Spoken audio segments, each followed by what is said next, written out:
Hello बच्चों समाजशास्त्र में हम पढ़ रहे थे जनजाति की विशेषताएं। ठीक है।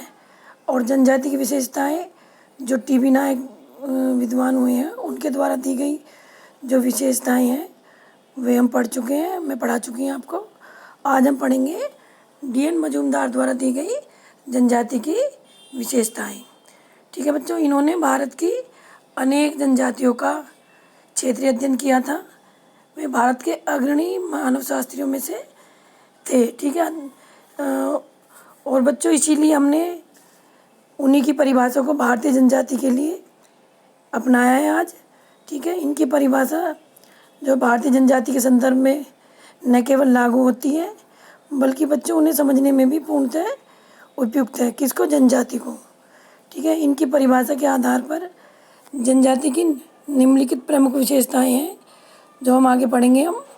ठीक है। सबसे पहले आते हैं नंबर 1 पे, प्रत्येक जनजाति का एक विशिष्ट नाम होता है। जैसा कि मैं आपको समझा चुकी हूँ, जो मैंने आपको समझाए थे कि जनजातियों के बहुत अलग अलग नाम हैं, जैसे भील, मारिया, संथाल, खासी। ठीक है। और जो है थारू, ये जनजातियों के नाम हैं। तो इन्होंने भी बताया कि प्रत्येक जनजाति का एक विशिष्ट नाम होता है और उसी नाम से वह जानी जाती है। ठीक है। सेकंड पॉइंट आता है हमारा, जनजाति परिवार या समूह का संग्रह है, जो आप पहले भी पढ़ चुके हो। यानी बहुत सारे परिवार एक साथ रहते हैं, उनका संग्रह है, ग्रुप है पूरा, उसे हम जनजाति की संज्ञा दे सकते हैं। ठीक है। और परिवारों के समूह का जो अर्थ है यहाँ पर आशय है वह उन परिवारों से है जो कोई विशेष गोत्र द्वारा एक सूत्र में बंधे हुए हों। ठीक है बच्चों, यानी कि उनमें जो निकटता हो या जो संबंध हो वो गोत्र द्वारा एक सूत्र में बंधे हुए होने चाहिए या बंधे हुए होते हैं। थर्ड पॉइंट है हमारा, निश्चित भूभाग। ठीक है। निश्चित भू क्षेत्र जनजाति की परिभाषा में अति महत्वपूर्ण है। जैसा कि आप पढ़ चुके हैं कि जो निश्चित एक भौगोलिक क्षेत्र होता है और समाज से अलग और जनजातियों का। ठीक है।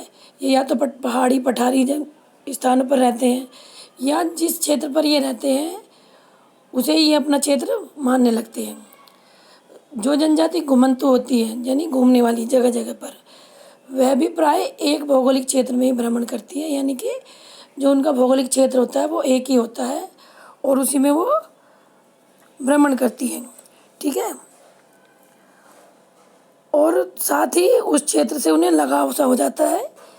प्रत्येक जनजाति अपने आवासीय प्रसार के क्षेत्र को यानी कि जहाँ वह आवास निवास करती है अपनी भूमि समझती है।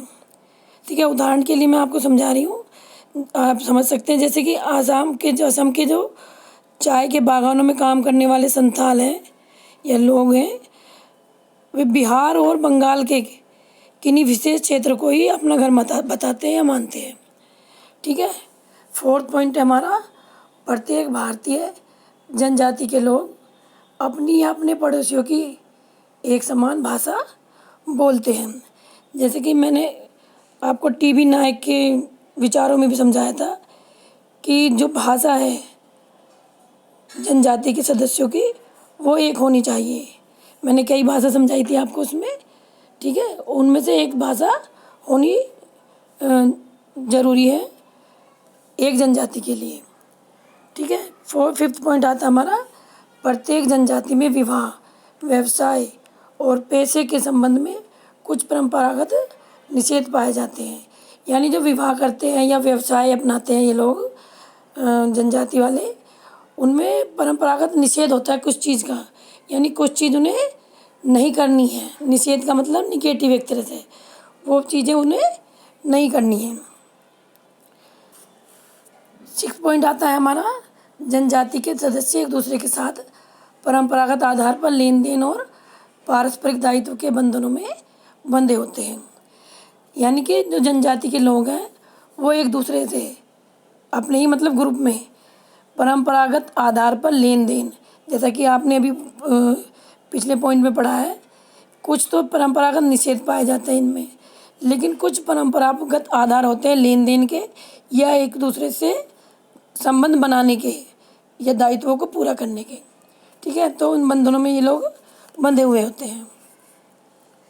ठीक है, ये आप अच्छी तरह समझ चुके होंगे, क्योंकि जनजाति के जो विशेषताएं हैं टीबी नायक द्वारा भी कुछ कुछ आपको देखने को मिलेगा कि समानताएं हैं इनके विचारों में भी और टीबी नायक के विचारों में भी।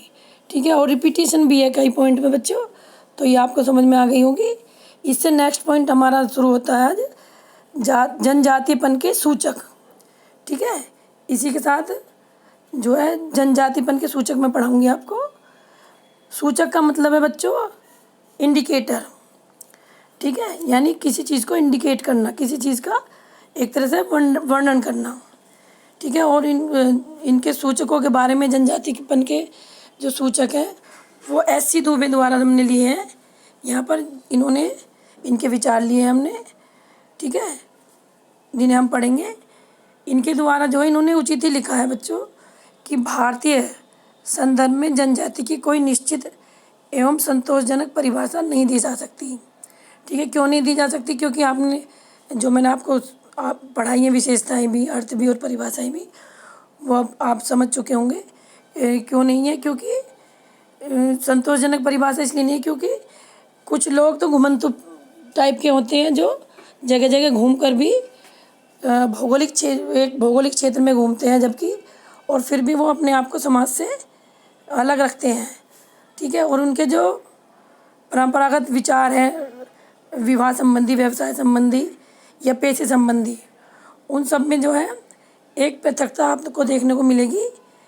ठीक है, और या भाषा के आधार पर या रहन सहन के आधार पर भी। तो इसीलिए इन्होंने कहा है कि एक संतोषजनक परिभाषा हम जो है नहीं दे सकते। उन्होंने कुछ जो है एस.सी. दुबे हुए हैं, उन्होंने कुछ सूचकों यानी इंडिकेटर का वर्णन किया है जिनके आधार पर जनजाति लोगों को भारत के अन्य लोगों से अलग किया जा सकता है। ठीक है, कुछ तो पॉइंट हमने बताए थे आपको कि भाई रहन सहन किस जगह के आधार पर उन्हें अलग कर सकते हैं, राजनीतिक दृष्टि के आधार पर अलग कर सकते हैं। ठीक है, या वेशभूषा के आधार पर, भाषा के आधार पर। लेकिन कुछ पॉइंट जो इन्होंने दिए हैं वो इस प्रकार हैं। सबसे पहले इन्होंने बताया है वे भारत के सबसे पुराने निवासी हैं। ठीक है, इन्होंने माना है कि सबसे ज़्यादा पुराने जो हैं जनजाति वाले लोग हैं, जो पुराने निवासी हैं भारत के, इसलिए विशिष्ट क्षेत्र में उनकी जड़ें बहुत पुरानी हैं। जड़ें यानी एक तरह का जुड़ाव जो जगह से संबंधित हो जाता है, जैसे हमें अपने घर में रहते हुए हो जाता है अपने घर से, या अपने जो हमारा भौगोलिक क्षेत्र है या हमारा आस पड़ोस का क्षेत्र है, या जिस शहर में, जिस गांव में हम रहते हैं वहाँ से हमारे जो एक तरह से जड़ें जुड़ जाती हैं। उसी प्रकार इन्होंने बताया है कि विशिष्ट क्षेत्र में उनकी जड़ें बहुत पुरानी हैं। ठीक है, सेकंड पॉइंट आता है वे घने जंगलों और पहाड़ों में अपेक्षाकृत पृथक जीवन बिताते रहे हैं। अपेक्षाकृत यानी कि समाज के जो अन्य लोग हुए हैं उनकी अपेक्षा जो है अलग जीवन बिताते हैं। और कुछ जनजातियों का जो अब हम देखते हैं प्रेजेंट में, यह जो अलग रहने का जो प्रचलन है वो ख़त्म भी हुआ है बच्चों। लेकिन कुछ अब भी शेष जनसंख्या से अलग थलग रहते हैं। अलग थलग का मतलब कुछ समाज से अभी भी कटे हुए हैं या अलग रहना ही पसंद करते हैं। थर्ड पॉइंट आता है हमारा, उनका ऐतिहासिक ज्ञान उथला है। उथला यानी कि बहुत कम है। जो हिस्ट्री हम देखते हैं या हमने अब तक पढ़ा है, उनका जो ऐतिहासिक नॉलेज है उनको बहुत ज़्यादा कम है, ज़्यादा नहीं कम है। ठीक है, क्योंकि 5 या 6 पीढ़ियों से पहले का इतिहास उन्हें अगर याद है तो वो पौराणिक गाथाओं के रूप में याद मिलेगा। ठीक है, जैसे कि हम बता सकते हैं कि हमारे पूर्वज उस पीढ़ी के उस पीढ़ी में रहे या उन्होंने ये कार्य किए, वो कार्य किए, या ऐतिहासिक दृष्टि से हम देखें तो किस शासक ने किस काल में क्या कार्य किया, वो चीज़ जो इतिहास सबका मिल जाएगा। लेकिन इनका जो ऐतिहासिक ज्ञान है बहुत ज़्यादा उथला है। और अगर 5-6 पीढ़ियों से पहले का अगर हम देखें तो वो पौराणिक गाथाओं के रूप में ही उन्हें याद होगा, वैसे उन्हें याद नहीं होगा। फोर्थ पॉइंट है बच्चों, उनके प्रौद्योगिक एवं आर्थिक विकास का स्तर निम्न है। ठीक है, जैसा कि मैंने बताया था आपको विशेषताओं में जो टीबी नायक द्वारा दी गई थी कि जो अपने विकास की प्रक्रिया है वो करना ही नहीं चाहते, अपना विकास वो करना ही नहीं चाहते। तो प्रौद्योगिकी की तो बात कहीं आती नहीं है। ठीक है, क्योंकि विकास जो है वो केवल अपने ही क्षेत्र में करना चाहते हैं, उससे बाहर निकल कर के नहीं करना चाहते। और कुछ परंपराएं ऐसी चली आ रही हैं कि उन्हें पिछड़ापन ही, ये इनकी विशेषता है कि उन्हें पिछड़ कर ही रहना है। ठीक है, उन्हें अपना किसी प्रकार का विकास नहीं करना। 5th पॉइंट आता है बच्चों इसमें अपनी सांस्कृतिक अनुपमता, यानी जो सांस्कृतिक विशेषता है, अनुपमता है, जैसे भाषा, संस्थाएं, विश्वास और प्रथाओं के आधार पर वे समाज के अन्य लोगों से स्पष्ट अलग दिखाई देते हैं। क्योंकि भाषा भी आपको इनकी समाज से अलग मिलेगी, संस्थाएं जो हैं इनके परिवार वगैरह जो है वो भी बिल्कुल अलग टाइप से आपको अपना जीवन व्यतीत करते हुए दिखाई देंगे। और जो विश्वास है, विश्वास से मतलब जो इनका एक अंधविश्वास है और जो प्रथाएं हैं उनके आधार पर समाज से ये अलग ही दिखाई देंगे। क्योंकि इनका विश्वास इतना अंधविश्वासी हम कह सकते हैं कि अगर आप देखोगे कि कई भी ऐसी भयानक बीमारियां भी इन प्रजातियों में, अगर जनजातियों में हो जाती हैं तो उसका इलाज भी ये अपने जादू टोने से ही करना चाहते हैं। ये किसी नवीन टेक्निक से या किसी डॉक्टर की सलाह से ये नहीं करेंगे। ठीक है बच्चों, तो ये मैंने आपको जनजातिपन के सूचक समझा दिए हैं। ठीक है, इन्हें आप ध्यान से पढ़ सकते हैं और जो स्टडी कर सकते हैं। यदि आपको फिर भी कोई बात समझ में नहीं आ रही, कोई पॉइंट, तो आप मुझसे पूछ सकते हैं। और बच्चों हम जो है हर चैप्टर के, जो पूरा चैप्टर है उसके हर पॉइंट लेके चल रहे हैं। ठीक है, और पार्ट वाइज मैं आपको वीडियो सेंड करती हूँ। ठीक है, फर्स्ट पार्ट, सेकंड पार्ट, तो इसलिए आपको कोई प्रॉब्लम भी नहीं होनी चाहिए।